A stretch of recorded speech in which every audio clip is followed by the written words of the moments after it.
In this video, we will discuss the pathology of Barrett's esophagus. So Barrett's esophagus is defined as intestinal metaplasia within esophageal squamous mucosa. For example, this is the esophagus, this is the stomach, and this is the intestine. Now the normal epithelial lining of esophagus is squamous epithelium, and the normal epithelial lining of intestine is columnar epithelium with goblet cells. Now if the epithelial lining of lower part of esophagus, that is normally squamous epithelium, transforms in such a way that it becomes intestinal epithelium, that is columnar epithelium with goblet cells, then we call this transformation or metaplasia as Barrett's esophagus. So Barrett's esophagus is defined as intestinal metaplasia within esophageal squamous mucosa. Now let's discuss the pathogenesis of Barrett's esophagus. So again, this is the esophagus. Distal to the esophagus, there is a stomach that is filled with HCl rich secretions, and distal to the stomach, there is intestine that is lined by columnar epithelium with goblet cells. Now the normal biomachinery works in such a way that the acid rich contents of the stomach are not allowed to move back into the esophagus, and they move in forward direction only into the intestine. Now the intestinal epithelium, that is columnar epithelium with goblet cells, has a specific ability. This ability is to secrete bicarbonate rich mucinous secretions that neutralize the acid coming from the stomach. This protects the walls of intestine from these acid rich contents. Sometimes this normal biomachinery becomes abnormal. The abnormality is such that the patients develop a condition called chronic gastroesophageal reflux disease, in which the acid contents of the stomach keep on refluxing back into the esophagus. Now when the acid rich contents are moving back into the esophagus, then to protect this epithelial lining of the esophagus, nature puts into action a protective strategy. This protective strategy is such that the squamous epithelium of the esophagus becomes transformed into the intestinal epithelium that has the ability to neutralize the acid. So as a protective response, the squamous epithelium becomes transformed into columnar epithelium with goblet cells, which we call as Barrett's esophagus. Now let's see that what are the causes of Barrett's esophagus. So Barrett's esophagus begins when some risk factors such as obesity lead to condition called gastroesophageal reflux disease, and as I already discussed the mechanism, that this gastroesophageal reflux disease actually results in Barrett's esophagus. And what are the consequences once the Barrett's esophagus develops?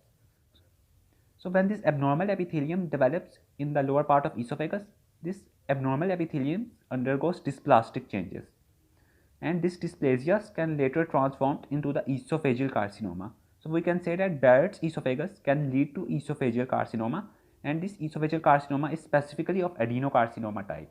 We will discuss this in more detail in the topic of esophageal carcinomas. Now let's discuss the morphology of Barrett's esophagus.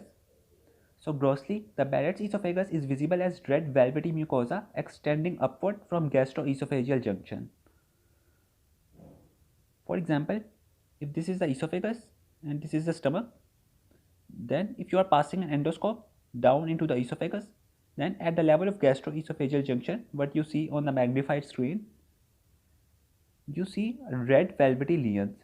So you see red velvety lesions at the gastroesophageal junction extending upward into the esophagus. So Barrett's esophagus is visible as red velvety mucosa extending upward from gastroesophageal junction, and more proximal to this Barrett's esophagus, the normal esophageal mucosa is in form of pale squamous mucosa. The normal mucosa is pale in color, but if there is red velvety lesion, red velvety mucosa, then this is Barrett's esophagus. Now, as far as the microscopic features are concerned, then on microscope you will see intestinal columnar epithelium with goblet cells. So if on the microscopic analysis of esophagus, if you see that there is intestinal columnar epithelium with goblet cells, you immediately come to know that this is Barrett's esophagus, because the normal lining of esophagus is squamous epithelium. Secondly, when you observe Barrett's esophagus, you also have to check that whether there is dysplasia present or not. And if there is dysplasia present, then whether the dysplasia is high grade or low grade. Lastly, the third point is that in the specimen of Barrett's esophagus, you also have to look for the evidence of carcinoma, because Barrett's esophagus is a risk factor for esophageal carcinoma. So it may be possible that you are observing the Barrett's esophagus, and on the background of Barrett's esophagus, there is an additional esophageal adenocarcinoma. So you have to keep these 3 points in mind for microscopic features of Barrett's esophagus. Now, as far as the clinical features of Barrett's esophagus are concerned, then you need to know that the Barrett's esophagus does not produce symptoms of its own. Rather, the predisposing condition of Barrett's esophagus, that is gastroesophageal reflux disease, can cause symptoms that lead you to perform an endoscopy, and on endoscopy then you can diagnose Barrett's esophagus. You will take the biopsy of the lesion and will observe the lesion under microscope, which will confirm that if there is an Barrett's esophagus or not.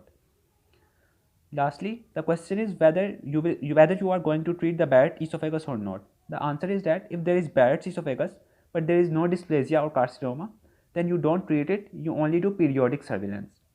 But if on the background of Barrett's esophagus you see dysplasias or esophageal carcinomas, then such pathologies need therapeutic intervention. So this was all about the pathology of Barrett's esophagus.